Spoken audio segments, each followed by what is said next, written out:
শুভেচ্ছা সবাইকে। আজকে আমরা এমএস এক্সেল ইউজ করে কিভাবে দরকারি যোগ, বিয়োগ, গুণ, ভাগ করা যায়, সেটি খুব সহজভাবে আমি আপনাদেরকে আজকে দেখাবো। যারা এমএস এক্সেল নতুন ইউজ করছেন, তাদের জন্য এই ভিডিওটি খুবই দরকারি। সো প্রথমেই আমরা শুরু করব যোগ দিয়ে। সো এমএস এক্সেলে কয়েকভাবে যোগ করা যায়। এর জন্য আমি একটি ডাটা সেট নিয়ে নিয়েছি। এখানে কয়েকজনের আমি স্যালারি এবং তাদের ট্যাক্স, স্যালারির ট্যাক্স নিয়ে নিয়েছি। এখন আমি এখানে যে নামগুলো রয়েছে, তাদের সবার স্যালারির টোটালটা বের করবো, মানে তাদের টোটাল স্যালারি কত। এইটার জন্য আমাকে এখানে ইকুয়াল সাইন দিয়ে শুরু করতে হবে। একটা জিনিস মনে রাখবেন, যোগ, বিয়োগ, গুণ, ভাগ আপনি যাই করেন বা যে কোনো ফর্মুলাই আপনি লেখেন, বের করতে চান না কেন, এটার জন্য আপনার প্রথম শর্ত হচ্ছে আপনাকে ইকুয়াল সাইন দিতে হবে। সো আমি ইকুয়াল দিলাম। কিবোর্ড থেকে ইকুয়াল টাইপ করার পরে আপনি যে সেলগুলো এখানে রয়েছে, যে নামের যে স্যালারির সেলগুলো রয়েছে, সেগুলো একটি একটি করে যোগ চিহ্নর মাধ্যমে যোগ করে দিতে হবে। সো আমি প্রথম জনের স্যালারি নিয়ে নিলাম, তারপরে হচ্ছে যোগ দিয়ে পরের জনের দিয়ে দিলাম। এভাবে সবার স্যালারিটা আমি যোগ করে দিব ওয়ান বাই ওয়ান।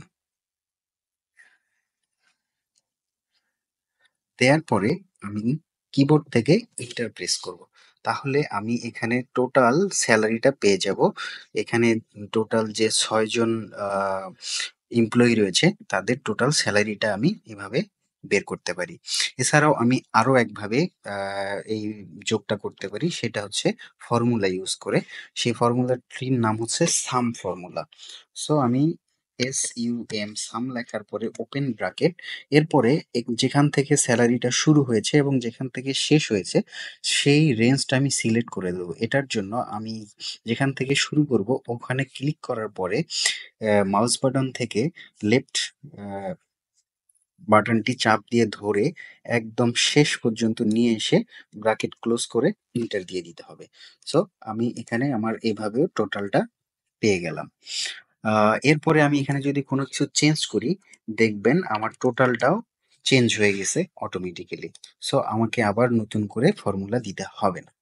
সো আমি এই ফর্মুলাটি, সেম ফর্মুলাটি ট্যাক্সের জন্যও ইউজ করতেছি। এটার জন্য আমি যেখানে টোটালটি করেছি সেই সেলটির এই কর্নারে যাওয়ার পরে যখন দেখবো যে আমার প্লাস সাইনটা চলে আসছে, কালো প্লাস সাইনটা, সো এটা আমি তখন মাউস থেকে লেফট বাটন চেপে ধরে ড্র্যাগ করে ট্যাক্সের যেখানে আমি টোটাল করতেছি সেখানে নিয়ে ছেড়ে দিব। তাহলে দেখবেন আমার টোটাল ট্যাক্সটা চলে আসছে। সো এভাবে আমরা যোগ করতে পারি। এখন আসেন বিয়োগ করব আমরা। সো বিয়োগ করার জন্য আহ, আমাদেরকে সেম ওয়েতে, আমি এখন মনে করেন এখানে এটা হচ্ছে টোটাল স্যালারি এবং এটা হচ্ছে ট্যাক্স। সো আমি ট্যাক্স থেকে বা স্যালারি থেকে ট্যাক্সটা বাদ দিব, বাদ দিয়ে নেট স্যালারিটা বের করব। নেট স্যালারি বের করার জন্য ইকুয়াল দিয়ে আমি টোটাল যে স্যালারি, মান্থলি স্যালারি, এটা সিলেক্ট করার পরে কিবোর্ড থেকে মাইনাস সাইন দিয়ে ট্যাক্সের যে সেলটি আছে সেটি সিলেক্ট করে দিব। দেওয়ার পরে ইন্টার দিয়ে দিব। তাহলে আমি আবির হাসানের নেট স্যালারিটা পেয়ে গেলাম। এখন আমি এটি আদার্স যে এমপ্লয়ি আছে, তাদের আহ, তাদের ক্ষেত্রেও আমি নেট স্যালারি বের করার জন্য এখানে সেম ওয়েতে প্লাস সাইনটি যখন চলে আসবে, এটি ড্র্যাগ করে আমি নিচে নামিয়ে দিব। তাহলে দেখেন আমি এখানে সব এমপ্লয়ির জন্য টোটাল নেট স্যালারিটি পেয়ে গেলাম।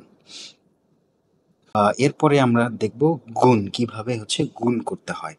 সো এটার জন্য আমি উদাহরণস্বরূপ এখানে ধরেন হচ্ছে এটা নেট মান্থলি নেট স্যালারি। এখন আমি 12 মাসের টোটাল স্যালারিটা বের করব। সো সেটার জন্য আমি মান্থলি স্যালারিকে 12 দিয়ে গুণ করব। এটার জন্য প্রথমে ইকুয়াল সাইন দেওয়ার পরে আমি নেট স্যালারির যে সেলটি, এটি সিলেক্ট করলাম। সিলেক্ট করার পরে আমাকে গুণ দিতে হবে। সো এক্সেলে গুণ হচ্ছে, আমরা নর্মালি যেভাবে গুণ ইউজ করি, এটা কিন্তু গুণ হিসেবে এক্সেলে আপনার কাউন্ট করবে না। এটার জন্য আমাদেরকে শিফট চেপে এইট প্লাস 8 প্রেস করতে হবে। তাহলে দেখবেন যে এখানে স্টার চিহ্নটি চলে আসছে। সো এই স্টার যে চিহ্নটি, এটি এক্সেলে গুণ চিহ্ন হিসেবে কাউন্ট হয়। সো এরপরে আমি 12 মাসের জন্য 12 দিয়ে গুণ করব, দিয়ে ইন্টার দিব। তাহলে এখানে যে যে রেজাল্টটি চলে আসছে সেটি হচ্ছে এই নেট স্যালারির অ্যানুয়াল স্যালারি, মানে 12 মাসের স্যালারি। এখন আমি এটা সব এমপ্লয়ীদের ক্ষেত্রে নামিয়ে দিব ড্র্যাগ করে। সো আমি টোটাল অ্যানুয়াল স্যালারিটা এভাবে গুণ করে পেয়ে গেলাম। সো এভাবে আপনি যে কোনো ডাটার গুণ করতে পারেন, অথবা আপনি যদি 12 দিয়ে না করে এই দুটোর মধ্যে গুণ করতে চান, সেটাও আপনি সেম ওয়েতে এইটা ইনটু এইটা দিয়ে ইন্টার দিলেই চলে আসবে। সো এভাবে আপনি গুণ করতে পারেন। এরপরে আসেন ভাগ। সো ভাগ করার জন্য আমরা প্রথমে আমি এখানে যে অ্যানুয়াল স্যালারি আছে এটার আমি কোয়ার্টারলি স্যালারি করে নিব। কোয়ার্টারলি স্যালারি বের করার জন্য আপনাদেরকে আমরা জানি যে এক বছরে 4টা কোয়ার্টার থাকে। তো আমি প্রতি কোয়ার্টারে বের করতে চাইলে আমাকে যে অ্যানুয়াল স্যালারি আছে এটাকে 4 দিয়ে ভাগ করতে হবে। তো সেটার জন্য ইকুয়াল দিয়ে আমি অ্যানুয়াল স্যালারির সেলটি সিলেক্ট করার পরে আমাকে এখানে ভাগ চিহ্ন এখানে এক্সেলে ওইভাবে আমরা নর্মালি যে ভাগ সাইনটা ইউজ করি সেটা এখানে নাই। এটার জন্য আমাদেরকে স্ল্যাশ ইউজ করতে হয়। সো এক্সেলে এই স্ল্যাশ সাইনটি ভাগ হিসেবে ব্যবহৃত হয়। সো এরপরে আমার হচ্ছে কোয়ার্টারের জন্য ফোর ফোর দিব, দিয়ে ইন্টার দিব, তাহলে এটা হচ্ছে আমার কোয়ার্টারলি স্যালারি। এটা ড্র্যাগ করে নিচে নামিয়ে দিই। সো এভাবে আমরা যে কোনো ডাটার যোগ বিয়োগ গুণ ভাগ আমাদের প্রয়োজনীয় ডাটার এছাড়াও আপনি যদি এখন এই ডাটা থেকে এই ডাটা ভাগ করতে চান, যে কোনো সেল থেকে যে কোনো সেল, সেটিও আপনি এভাবে করতে পারেন। সো এভাবে আমরা যোগ বিয়োগ গুণ ভাগ করতে পারি এক্সেলে খুব সহজভাবে। সো আশা করি ভিডিওটি আপনাদের কাজে লেগেছে। সো ভিডিওটি ভালো লাগলে একটি লাইক দিবেন এবং কমেন্টস করে আপনার মূল্যবান মতামত জানাবেন আরও কী ধরনের ভিডিও আপনারা চান। সো আমি আপনাদের জন্য সেই ধরনের ভিডিও তৈরি করব। আর এ ধরনের ভিডিও পেতে চ্যানেলটি সাবস্ক্রাইব করতে ভুলবেন না। Thank you for watching.